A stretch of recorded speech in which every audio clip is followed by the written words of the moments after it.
Hey, good afternoon, seventh grade. Happy Friday. Today's just going to be a work day for the Procon project. For those of you that finished up with topic sentence number one, you're just going to get time this afternoon to work on the slideshow.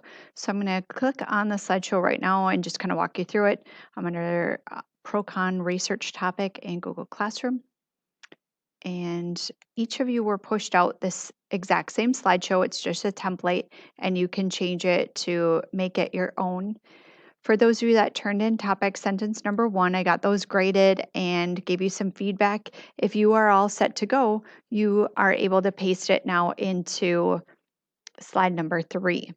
So you'll replace my words with your topic sentence. You'll replace my fact with your fact, and then you can add a picture if you choose.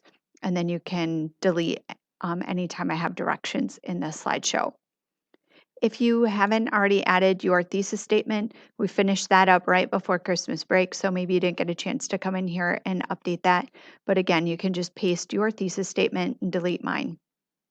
Go ahead and delete directions, and you can replace the picture. The rubric for this project requires 3 or more pictures, images, and you can place those anywhere you want. In like reason number 2 that we'll talk about next week, my fact got pretty long, so I didn't include an image in this one, which is okay. But if you have more room and you want to add pictures on every slide, you can. For those of you that are really techie and you want to add transitions and animations, I think that's kind of a fun part of slideshows myself. You can do that.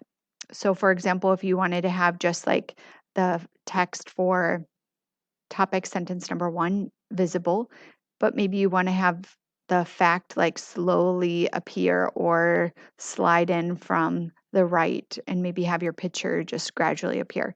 Those are the kind of things that you can add if you want to, and if you have time to do that, it is up to you. You do not have to stay with this same design of the black and turquoise. You can change that if you want. You can keep it as well, but if you want to change it, you are welcome to do that. I have transition words highlighted throughout the whole thing just so that you remember to add those. So that is the highlight. And again, you can delete that as well. So that is a work day for those of you that are all caught up. For those of you that are behind on the project, again, it's a work day. This would be awesome chance for you guys to get caught up on the project because at this point you will not be able to really move forward. If you do turn in a topic sentence but you don't have your fact and thesis done, it's going to be returned back to you ungraded. You have to get the thesis and the facts done before we move forward. So please use the time this afternoon, even this weekend, and get yourself back on track so that next week when we learn how to do topic sentence number two, you'll be ready to go and won't feel so behind.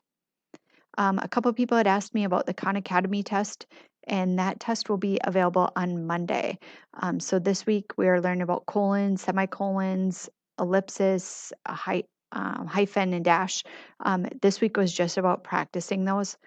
Colons might be pretty familiar to some of you, but a semicolon is pretty unique, and using an ellipsis properly is probably kind of rare too. So just get familiar with those and the rules of them.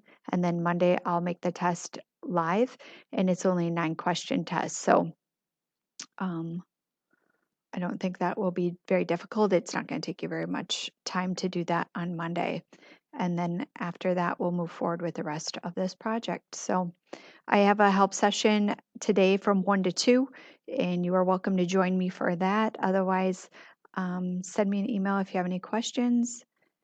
I think that's about it. So have a great weekend, have fun, and stay safe. Talk to you soon. Bye bye.